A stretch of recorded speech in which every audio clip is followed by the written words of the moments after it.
On May 2, 1972, an Italian news magazine published an article titled, "A Machine That Photographs the Past Has Been Invented."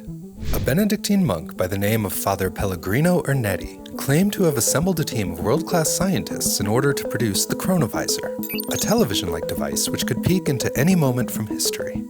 Among the evidence he presented was a text from a lost Roman play by the father of Latin poetry, Quintus Ennius, and a photograph of Jesus Christ dying on the cross. Of the latter, he stated, "We saw everything: the agony in the garden, the betrayal of Judas, the trial." The rumored star-studded team of scientists responsible for this miraculous device included Wernher von Braun, the inventor of the rocket ship, and Enrico Fermi, one of the creators of the atom bomb. Ernetti claimed the machine worked by decoding extremely subtle electromagnetic radiation left behind by past events. Due to the radioactive nature of the device, several members of the team were said to have caught radiation poisoning, causing their eventual leave from the project. But for Ernetti, there was a far greater danger which led him to destroy the chronovisor, along with any evidence of how it was constructed. Perhaps influenced by his partner Enrico Fermi's work on the atom bomb, Ernetti did not believe mankind could be trusted with the power of the chronovisor. He refused to give too many details of the machine, believing that if it fell into the wrong hands, it could create the greatest tyranny the world has ever known. By the end of his life, all of his evidence for this machine had been debunked, and in a deathbed confession, the monk claimed he had never built the chronovisor at all. Yet there are those who insist Ernetti was coerced into these statements, that the chronovisor was in fact still in operation, and those who possessed it were intent on dissuading others from believing the fabulous device might in fact exist.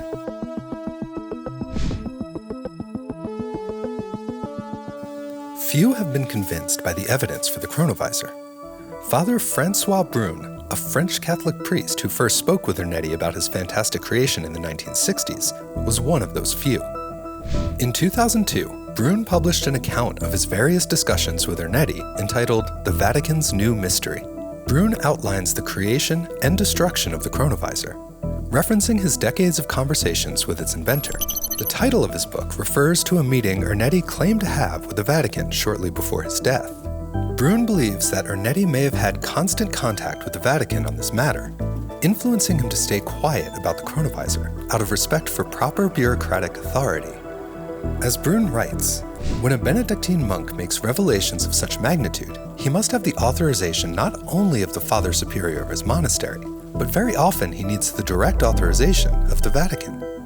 This might explain the monk's reluctance to discuss the chronovisor in any public forum after the article was published in 1972.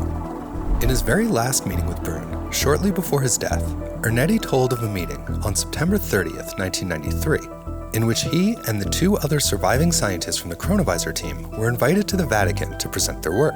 "We told them everything," said Father Ernetti. Brune was convinced that the Vatican continued work on the chronovisor, and indeed that they maintain the secret technology to this day. Ernetti was notoriously secretive when it came to the details of his machine, citing the dangers of such a device getting into the wrong hands. Yet some basic operational procedures have been revealed.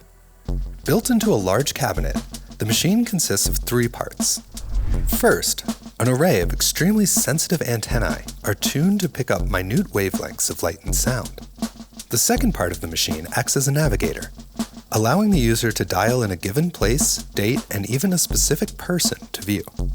Lastly, there is a complex array of recording devices, which capture the sounds and images of the past. So how might the chronovisor work? Traveling through time in our human bodies, as illustrated in many popular novels and movies, would present a number of physical and biological challenges. Simply viewing the past presents fewer obstacles, and there are a variety of plausible hypotheses for the concept. One related field of study is known as EVP, short for electronic voice phenomenon. Tens of thousands of cases have been documented in which a familiar voice, often of a departed loved one, appears in a radio or television transmission. In fact, Father Ernetti himself witnessed such an event in 1952, and the experience was instrumental to his inspiration for the chronovisor. In addition to his study of advanced physics, Ernetti was a noted scholar of archaic music, publishing several authoritative volumes on the topic. One night, he was working alongside Father Agostino Gemelli, a fellow musicologist, in a sophisticated electronic sound laboratory. The two men were attempting to record a Gregorian chant, but their tape recorder refused to cooperate, frequently jamming, frustrating the two men.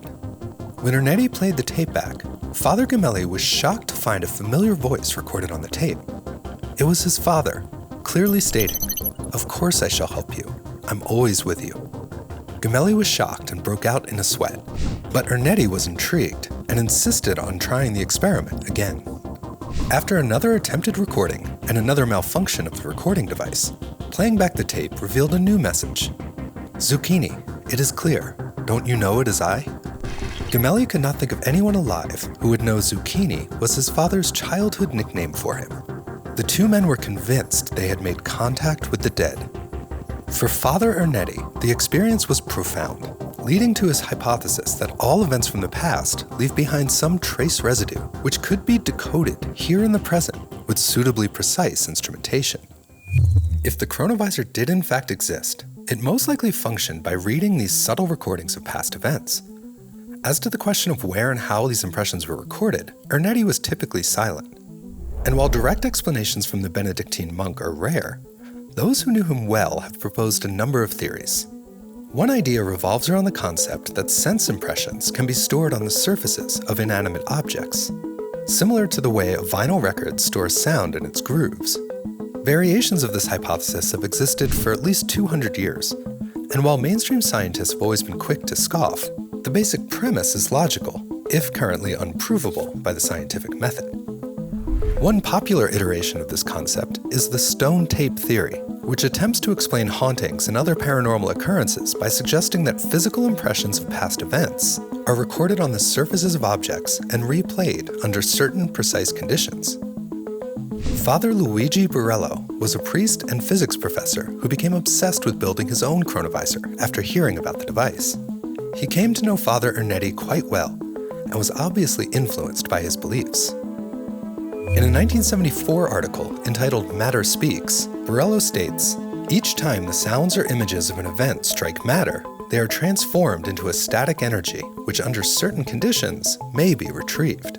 The problem is to learn how to decipher these messages which have been stored in a structure that has neither eyes nor a mouth." To complicate matters further, the precise nature of memory is still a mystery, even when it comes to our own brains. How can we possibly understand the memory of a stone when we can barely describe how human memory works? Ernetti once said when speaking at a conference, "Every human being traces from birth to death a double furrow of light and sound. The same applies to an event, to music, to movement. The antennae in our laboratory allow us to tune in on these furrows, picture and sound. With the help of such a hypothetical document, one could reconstruct every human in all his deeds and speech." The hypothetical document referred to here by Ernetti is known to believers of New Age spirituality as the Akashic Record. In her book, Light of the Soul, New Age pioneer Alice A. Bailey describes it as such. The Akashic Record is like an immense photographic film, registering all the desires and earth experiences of our planet. Those who perceive it will see pictured thereon the life experiences of every human being since time began. Though not named as such, the idea of the Akashic Record was first introduced to modern thought by Helena Blavatsky, the towering matriarch of contemporary New Age spirituality. According to Blavatsky, a psychic ether, which she called Akasha, permeates the entire universe.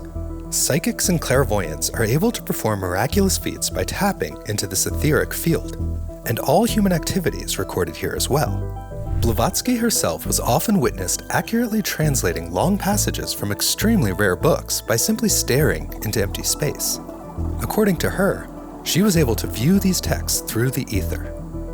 The concept of a universal ether has actually been accepted by science at various times throughout Western history, appearing early in ancient Greece and continuing off and on up through Einstein and even today.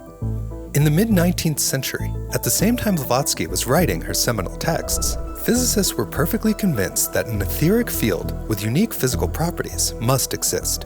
In 1920, Albert Einstein wrote, "According to the general theory of relativity, space without ether is unthinkable. This ether may not be thought of as consisting of parts which may be tracked through time." Over the past century, Ideas of the quantum vacuum and quantum entanglement seem to be resurrecting the ether, increasing our scientific understanding that time and space may be less limiting than we once imagined.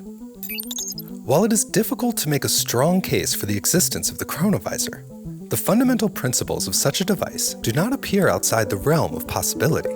If some substance like the ether does exist, perhaps the Akashic record is inscribed within it.